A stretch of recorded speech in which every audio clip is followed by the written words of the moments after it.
Miss वली अभी लोग protest में क्यों नहीं आते लंदन में जब बुलाया जाता है 30 आदमी से ज़्यादा लोग आ नहीं रहे। पहले तो हज़ारों में आते थे। क्या समझते हैं कि लोग डर गए हैं या लोग देख रहे हैं? या नहीं, नहीं। है हकीकत क्या आपके ज़हन में क्या आता है? यार आप भी जाते हैं, सब जाते हैं, उधर लोग नहीं होते। इस पर आपने कभी सोचा है कि लोग किधर गए हैं? आपको भी पता है और मुझे भी पता है और सारे अकल वालों को पता है कि क्यों नहीं आते। हुँ। क्योंकि जब किसी को लीड करने वाले के अंदर मैं आ जाए, कि मैं इतने बंदे लेकर आता हूँ, फलाँ के काम होते हैं, वो कहे मैं इतने लेकर आता हूँ तो फलाँ के काम हो जाते हैं। हुँ। ये 2 बच्चे आपस में कॉम्पिटिशन पर उतर आए हैं, तो जिसकी वजह से हम भी दिल बर मैं अपना बताती हूँ, कभी-कभी मेरा दिल इतना खफ़ा हो जाता है। मुझे खान के लिए अगर बोले ना सातों दिन जाओ मैं ये जाऊँगी। पीटीआई ऑफ़िशियल का भी यही हाल है, पीटीआई ऑफ़िशियल का भी।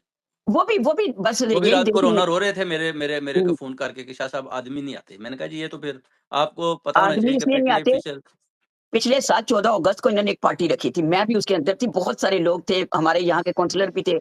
तो ये वो खाने के लिए आ जाते हैं सारे। खाने के लिए तो असद डार ने भी जो किया था डिफेंस डे उस